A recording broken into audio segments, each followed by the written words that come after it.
இயற்கையாய் வாழ்வோம், இயற்கையோடு வாழ்வோம். நீங்கள் பார்த்துக்கிட்டு இருக்கிறது மக்கள் மருத்துவம் வலையொலி தொலைக்காட்சி. இயற்கை மருத்துவம் மற்றும் மாற்று மருத்துவ நிபுணர் மருத்துவர் இளந்தமிழன் இப்ராஹிம் பேசுகிறேன்.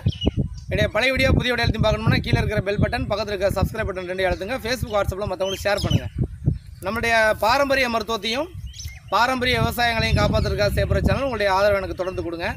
நம்ம இப்போ பார்க்குற தலைப்பு என்னன்னு பார்த்தீங்கன்னா, உணவே மருந்து அப்படிங்கிறாங்களே அது என்ன அப்படின்னு. உணவே மருந்து, அது வந்து பொய் அப்படிங்கிறது தான் அந்த தலைப்பு. ஏன் உணவே மருந்து பொய் அப்படின்னு பார்த்தோம்னா, நிறைய பேர் நினச்சிக்கிட்டாங்கன்னா உணவை மட்டும் கரெக்டாக சாப்பிட்டுக்கிட்டா போதும், நம்ம ரொம்ப ஆரோக்கியமாகிடுவோம் அப்படின்னு நினைக்கிறாங்க. அது ரொம்ப தப்பான கான்செப்ட். ஏன்னா இந்த பூமி பார்த்திங்கன்னா 50 ஆற்றல் கொண்டது. 5 எலிமெண்ட்ஸ்னு சொல்லுவாங்க. நீர், நிலம், காற்று, ஆகாயம், இந்த மாதிரி சொல்கிறாங்க இல்லையா. அந்த 50 ஆற்றல் கொண்ட ஒரு விஷயம் இது. அதே மாதிரி தான் நம்ம உடம்பும். நிறைய விஷயங்களை சரி பண்ணால் தான் உடம்பு வந்து உங்களுக்கு கரெக்டாக இருக்கும். உணவு மட்டுமே சாப்பிட்டுக்கிட்டு இருக்கான். சில பேர் சொல்லுவாங்க, சார் நான் இயற்கை உணவு தான் சார் சாப்பிட்றேன், ஆனாலும் எனக்கு உடம்புல ஏதாவது பிரச்சனை பண்ணிக்கிட்டு இருக்கு அப்படின்னு. இதை தாண்டி சில விஷயங்கள் இருக்குது. உழைப்பு இருக்கணும், உடம்புல உஷ்ணம் சரியாக இருக்கணும். சூடுன்றாங்க இல்லையா, ரொம்ப உழைக்கிறவங்க உழைப்பை குறைக்கணும், உழைப்பே இல்லாதவங்க உழைப்பை அதிகப்படுத்தணும். உதாரணமாக ஏதாவது உடற்பயிற்சியோ ஏதோ ஒன்று செஞ்சு அந்த மாதிரி அதை சரி பண்ணணும்.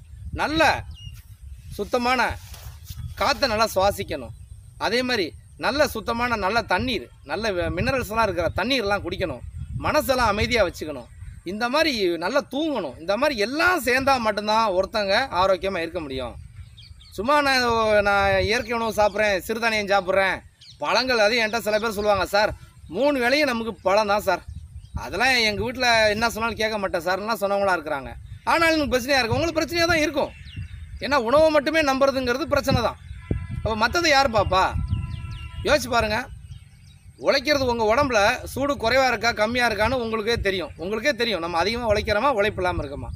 அப்போது உடம்புங்கிறது ஒரு இயக்க ஆற்றல் வந்து வெப்பாற்றலாக மாறி, அந்த வெப்பாற்றல் வந்து எரித்து அதில் இருக்கிற குளுக்கோஸ் எரிஞ்சு தான் உடம்பு எனர்ஜி கிடைக்கிது. இது எல்லாருக்கும் தெரிஞ்சது தானே. ஒரு சாதாரண ஒரு மெக்கானிசம் இருக்குது இல்லையா, அதுதான் நம்ம உடம்புல இருக்க மெக்கானிசம் இல்லையா. நம்ம எவ்வளோ இயங்குறோமோ உடம்பு சூடாகுது. இந்த சூடு தான் வந்து அந்த இயக்கம் வந்து சூடாக மாறுது.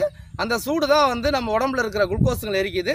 அந்த குளுக்கோஸ் தான் உடம்புக்கு எனர்ஜி கொடுக்குது. அது திரும்ப யூரினில் வந்துடுது. இவ்வளோ தானே. அப்போது உடம்பு உஷ்ணமே இல்லை, உக்காந்தே இருக்கிறேன், இல்லை ரொம்ப உழைக்கிறேன், ரெண்டுமே ஆபத்தான் இல்லையா. தூக்கமே கிடையாது. சில பேருக்கு தூங்கவே மாட்டாங்க, ஆனால் நல்லா சாப்பிடுவாங்க. ஆனால் சொல்லுவாங்க, சார் எனக்கு தூக்கமே, நான் நல்லா சாப்பிட்றேன் சார், எனக்கு வந்து உடம்பே சரியில்லை சார். ஏன் எத்தனை மணிக்கு படுப்பீங்க? நான் படுக்க 1 மணி 2 மணி ஆகும் சார். எத்தனை மணிக்கு இருப்பீங்க? அதில் 5 மணிக்கு இருந்துச்சா வேலைக்கு ஓடிடுவோம் சார். அதெல்லாம் கரெக்டாக. ஆனால் உங்கள் உடம்புக்கு தேவையான தூக்கம் இல்லையே. அப்போ அது யார் மாற்றுறது? இன்றைக்கி ஒரு பெரிய விஷயம் என்னென்னா, இந்திய அளவில், இன்னும் குறிப்பாக சொல்லணும்னா தமிழ்நாட்டு அளவில் பெண்கள் 80% பேருக்கு பார்த்தீங்கன்னா உடம்புல நோயே கிடையாது, மனசு தான் நோய். அப்போ அந்த மனசை சரி பண்ணாமல் நீங்கள் என்ன தான் நீங்கள் பழம் சாப்பிட்டாலும் சரி, காய்கறி சாப்பிட்டாலும் சரி, இயற்கை சமையல் செஞ்சு சாப்பிட்டாலும் சரி, அது எப்படி எனர்ஜியாக மாறும்? யோசிச்சு பாருங்கள். மனசு அமைதியாக இருக்கணும். என்ன காரணம்? ஏதோ ஒரு காரணம். வீட்டில் மாமனார் மாமியார் பிரச்சனை, புருஷன் ஒரு பக்கம் பிரச்சனை, புள்ள ஒரு பக்கம் பிரச்சனை. நிறைய பெண்கள் என்கிட்ட பேசும்போது ஆரம்பத்தில் நல்லா பேசுவாங்க, சார் இது மாதிரி சார் எனக்கு இந்த பிரச்சனை தான். அவன் போக போக அவங்க பேக்ரவுண்டை பற்றி விசாரிக்க வந்தோன்னா அப்புறம் தான் சொல்லுவாங்க, ஆமாம் சார் எங்கள் வீட்டுக்காருக்கு எனக்கு ஒரே பிரச்சனையாக கிடக்கு, என் மாமனாருக்கு எனக்கு ஒரே பிரச்சனையாக கிடக்கு, என் பையன் பேச்சே கேட்கறது கிடையாது, இந்த பக்கத்து வீட்டுக்காரிட்ட பாருங்கள் ஒரே பிரச்சனை, சொத்து, இதே தான் ஓடிட்டு இருக்கும். ஆண்கள் வந்து வெளியிலலாம் போயிட்டு வந்துட்டு இருக்கிறதுனால நிறைய விஷயங்களை பேலன்ஸ் பண்ணுறாங்க, ஆனால் பெண்களால் முடிய மாட்டேங்குது. அப்போது மனசு அமைதியாக வச்சுக்கணும். அப்போ இறை வெளிப்பாடில் நிறைய கவனம் செலுத்தணும், சமூக விஷயங்களில் கவனம் செலுத்தணும், குடும்பத்தை தாண்டி இந்த உலகம் சம்மந்தப்பட்ட விஷயங்கள்லாம் கவனம் செலுத்தணும். அது மாதிரிலாம் இருக்கும்போது மனசு அமைதியாக இருக்கும். அப்போ வந்து உணவே மருந்து அப்படிங்கிறது ஒரு பக்கம் சரிதான் இருந்தாலும், ஆனால் அந்த உணவு மட்டுமே மருந்து அப்படிங்கிறது கிடையாது. மற்றவற்றையும் நீங்கள் சரி பண்ணணும். அதனால் நான் சொன்ன எல்லா விஷயங்களையும் நீங்கள் சரி பண்ணுங்கள், கண்டிப்பாக ஆரோக்கியமாக மாறுவீங்க.